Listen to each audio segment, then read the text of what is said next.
I'm not sure which one of these I'm supposed to talk into. So, is that the right one? We're good? Can everybody hear me?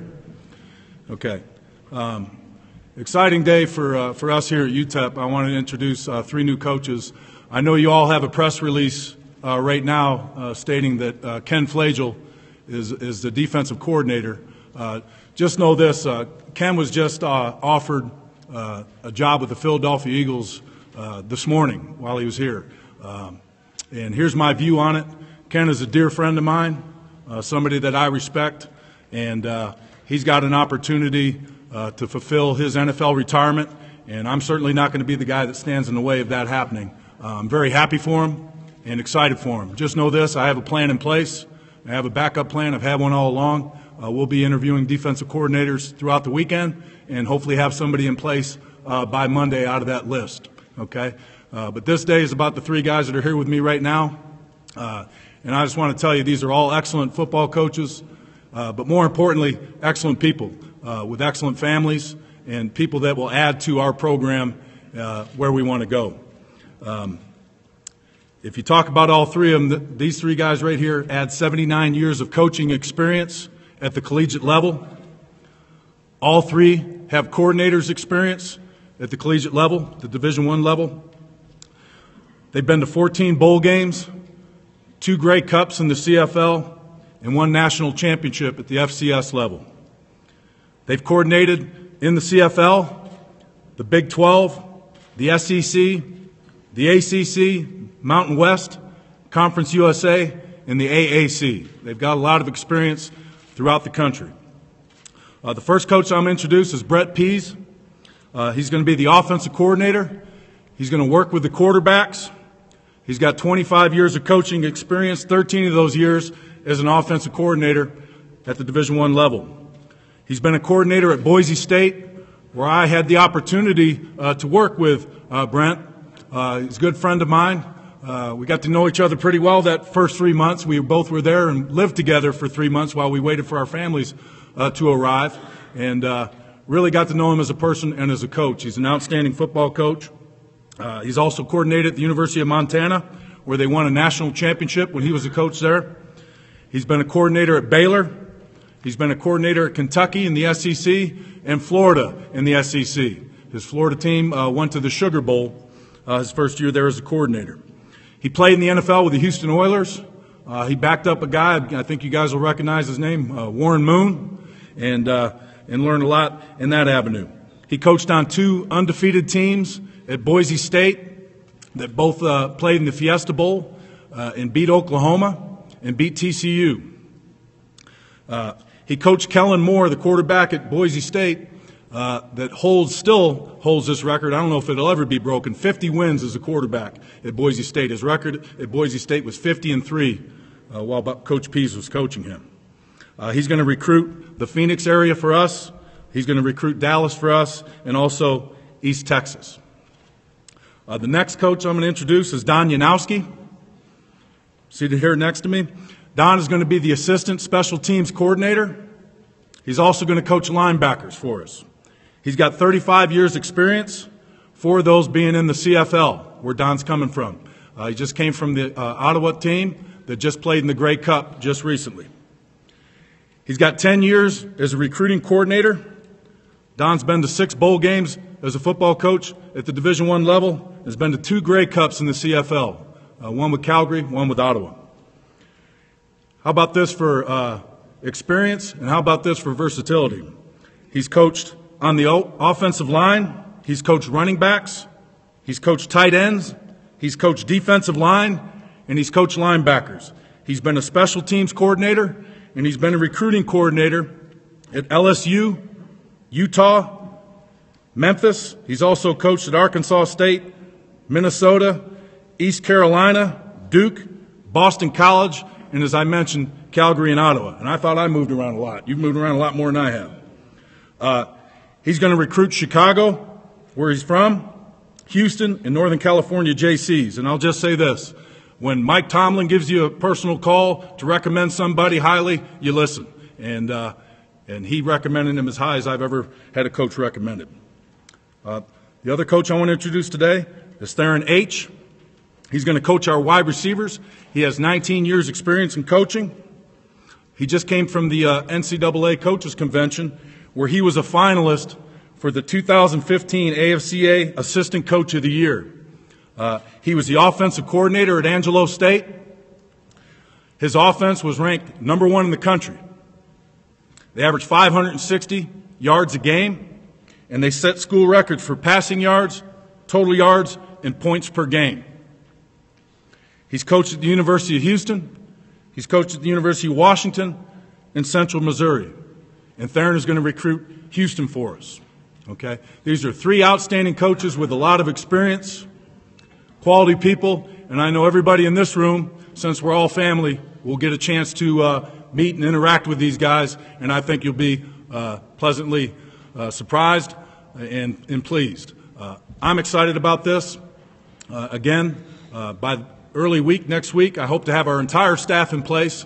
I tell our players, as I tell our coaches, change happens a lot of times in coaching. It happens in games, and you can't blink. And we won't blink. We've got a game plan in place, and we'll have our full staff in place by the time the players are here on campus on Monday. Okay? What I'd like to do right now is open it up to questions. And again, I think we've only got one mic that's working, so I'm just going to kind of hand it back and forth and for particular coaches. Coach Kugler, could you talk about just the decision on why you wanted to make changes and what specifically your improvements you're looking for that can be done better on offense? Okay, when I took this job 3 years ago, I made a commitment to myself and the program that I would not make any changes for 3 years. I evaluate the program after every year. At this point, after 3 years, I decided to make some changes, and those I'll keep to myself. There's reasons for those changes, but this day isn't about that. I wish all those coaches the best of luck. I think they're all outstanding coaches, outstanding people. I know they'll all be successful wherever they go, but I decided to make a change to help push this program over the edge and improve in every area. I'm all about improving myself, improving the coaching staff, improving the quality of play from the players, and that'll continue as long as I'm the head coach here. Looking from outside the coaches room, it seems like Brent Pease's offense, when he ran at boys, he fits exactly what the personnel that you have. That's very true. Brent's a coach that we have a lot of the same values when it comes to football. He wants to run a physical offense. He's very creative. He's a smart guy. He's a heck of a lot smarter than I am. All right, I spent 3 months with him. I know that. All right, and but he's going to open it up too, and he's going to take shots. But I'll let Brent talk more about the offense. But what he wants to do with the offense, yeah, I'm very pleased in the direction that's going to head. Coach, we obviously haven't had a chance to coach them, but talk about just the young quarterbacks that you're going to be working with. Is that kind of maybe something that we got detail that may developing the quarterbacks and setbacks? Yeah, well, I think, the first thing I got to get in is kind of develop a relationship with them, get in the room, have a good feel for them of what they can do and what they can't do. There's going to be a learning curve in everything that they do and how much they can handle. And like I told them the other day, I know they got to create opportunities with their arms so that they can throw the football, make what we call FBI, good football decisions, and then let their feet be a great part of the fundamentals that tell the story and everything that they do. If they can kind of put those three together, they're going to be successful with what we do. And it's not always about them; it's about kind of the players around them and the multiplicity of using the personnel that we have, especially with this great running back and the big kids up front and blocking. So it's really going to be how we blend all that. But we do, having decision making has got to be a big part of making us successful. Putting us in good place, keeping us out of bad places. Talk about Aaron Jones and Yeah, that's when Coach Kugler called me up, that was the first thing, when I went on there, I found out. And actually, I had a friend that coaches at a junior college here, and he said, I'll tell you this, you probably have the best back, or UTEP has the best back in the state and all the colleges, which put a smile on my face. And meeting the kid, watching some film on him. I mean, obviously very talented, very special. Obviously use him to, he's got to be the workhorse in what we do and build around him. He's definitely going to be a kid that, is the face of what we do on offense. Do you intend to run a more wide open offense? I don't know, maybe Well, I think that, you can't sit here and say that right now. I mean, you got to do with what your talent has, and yet, like you said, be creative. Well, what's creative? Creative's, having some, exotic plays sometimes, putting some creativity in some what we call funk plays, using, some shifts and motions on occasions to, make things difficult for the defense. I think it's really a combination of all that stuff. We did it at Florida for 2 years, at Boise for 6 years, and that's where you just kind of blend all that. But you use the strengths of talents of the kids on this team, and you just get where you want to be fundamentally great, assignment sound, and have options so that the kids have answers to what they're facing. Nothing's going to be perfect. But you can give them tools that they can be successful in. If they got answers, feel confident in what they're doing, do it at a very high tempo how they play, and that they have confidence and fun in what they're going to do. Have you had an opportunity to sit with anybody yet? I've been here pretty much over the break, so a few kids have popped in. I have had an opportunity to sit with 2 of the quarterbacks, Mac and Ryan, and then Aaron's popped in and out of the weight room here, in his rehab, and I got a chance to meet him. And then I've actually met, I know about Plinky. He was a kid at Boise when I was there that I actually helped recruit. I actually tried to get him to Florida. I think he had gone back to Portland State at that time before he came here. So, and then I was on a plane with one of the tight ends from Bothell, because he lives right around the corner where I live in Seattle. And then Lapasa, I know about him because he was, his name's pretty big in the Seattle area, obviously, too. Reading up on the opposite you ran at Boise State, there was, I can't remember off the top of my head, those 3 main keys. Is that maybe part of the scheme? Keys being creativity, physicality in the run game, and create an explosive passing game, and then, great quarterback play. You kind of want to always create those foundations and center that around the personnel that you have, and go from there. So we were very fortunate when we were there, and like I say, to have like a great quarterback in Kellen Moore. The time I was there, and I didn't coach him every year, but I was fortunate to coach him his last year. And, when you look at it, and it doesn't always have to be this way, but, running back was a great running back. He's playing for the Tampa Bay Buccaneers now, all-pro kid.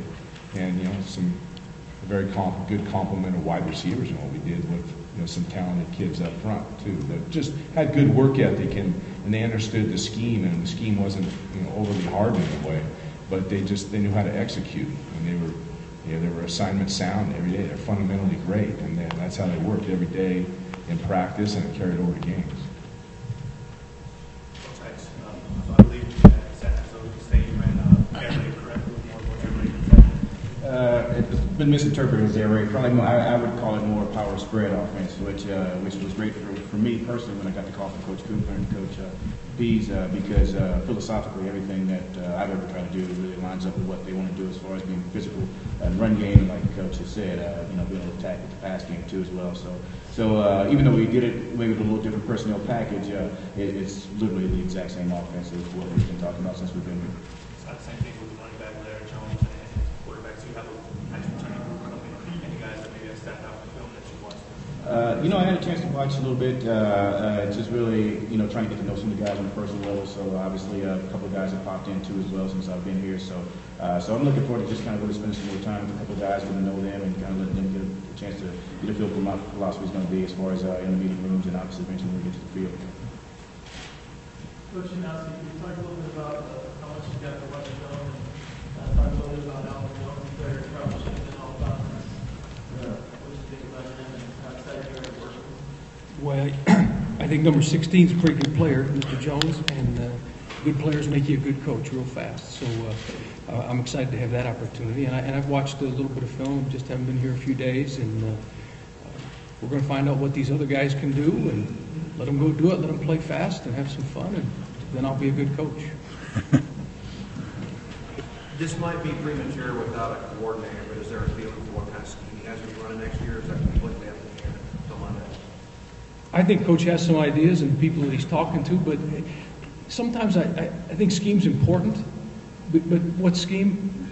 Using what you have, asking them to do what they can do the best, and letting them go play fast and be successful. And on defense, we'll find a guy that'll do that. Coach, Bo Bagley, local NBC affiliate, KTSM, welcome. So much talking about Aaron Jones. I see someone over here in a Chicago White Sox hat, Alvin Jones, on defense. Talk about him and the defense that you're inheriting here at UTEP. Well, I know, and I tease him because number 16, he's finally wearing the right kind of hat anyway. He's got the right city on. I'm sure that's why he wore it. I know it's not for the colors, but he's an explosive guy. He's a tough guy. He's a playmaker, and he plays, just watching him on film, he plays with passion. And boy, when you can do those things, that means you're going to be a pretty good coach if you got guys who do that. So it's an exciting thing as a start point, and we'll go from there. You know if you're going to be starting 2 of them, 3 of them, or 4 of them? Not yet.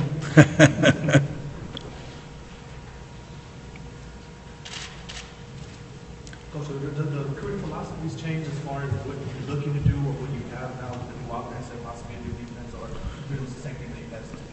No, we're just looking for the best players available. We're excited about the recruiting process starting with this weekend. We'll have our first recruiting weekend this weekend. We're going to have 10 kids from El Paso this weekend that we're hosting. And again, since day one, the recruiting starts right here. It starts here in El Paso. I can't reveal names, but we have 7 players committed from El Paso, hopefully to get an 8th one this weekend. And we're hosting some other kids that are quality guys that we're trying to get to walk on. So our recruiting starts here. We branch out from there. We're very pleased with where our recruiting is at right now. We only have 16 initial scholarships to give this year, and we have 11 commitments so far. So we're almost done at a lot of positions, but we're still turning over stones. We're trying to find the best players that fit our systems.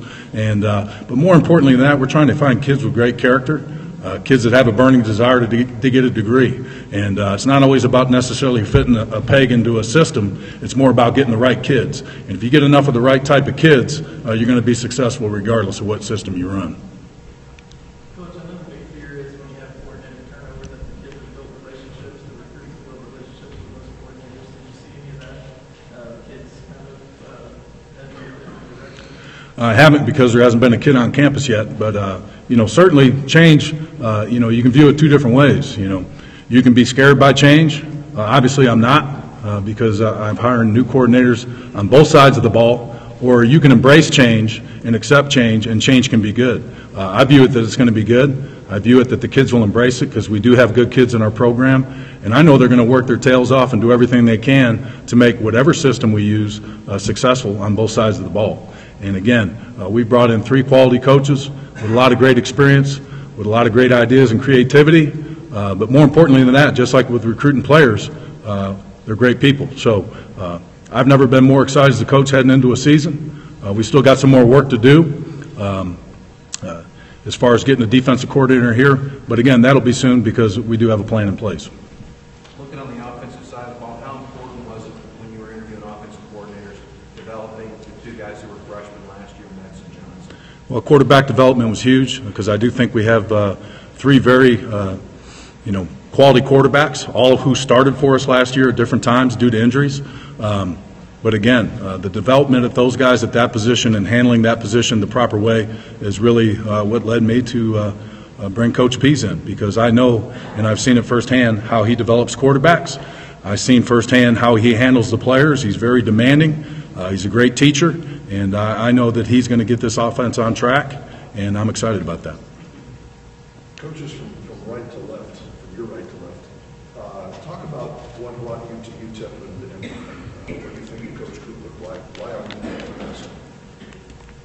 I've never worked with him, but for the same reason, some of the people that I have worked with, that he worked with, told me about what kind of guy he was and what kind of person he was, and that when they had worked together, so that's what drew me to interest in this place. And then I started to research it and talk to the people that they had played and where they've been and where they're going and where they're at, and it was pretty exciting. So I thought it was a win-win. The real reason I brought Don in is Randy Finkner, I work with in Pittsburgh, said he can drink more beer than me, and I didn't believe it, so I had to see it firsthand. And I still don't believe it. That's right. I think there's a lot of reasons. One, my relationship with Coach Kugler and working with him at Boise State and really staying in contact, opportunity to step back into a coordinator's role. And, it's funny because I went to the coaches convention, which I haven't gone to in 7 years, but it was in San Antonio, so I went over there. And I visited, you visited with various friends, and not every coach said this to me, but a lot of them said, they said 3 different things to me. They said, one, El Paso is going to grow on you. And I've had a lot of friends in coaching and that have lived here, people that have been through here, and everybody said that. The second thing that a lot of other coaches said, especially coaches in the conference, they said, there's a lot of good kids that are going there now. There's some good players, which obviously put me put a smile on my face. The personnel must be pretty good, or it's getting better. And then the third thing is really, the coaches, there's a lot of good guys there. And then just dealing with the guys, I mean, 2 of the kids, I say kids, it's because I'm older, but 2 of the coaches here are guys that were at Boise State, and one, Andrew Brown, he was playing when I started coaching there. And the other guys, somewhere there's a relationship of probably about 2 degrees of people that, friends of mine that have worked with, the guys that I'm working with on offense, and Spencer and Cornell, and and Theron Aych, I go way back in the day to the University of Montana when he came over in camp, and you guys might remember this guy by the name of Josh Heupel, who was in high school where he was coaching, and so our relationship started then. So, it's really about relationships, great opportunity, and really quality of life for me.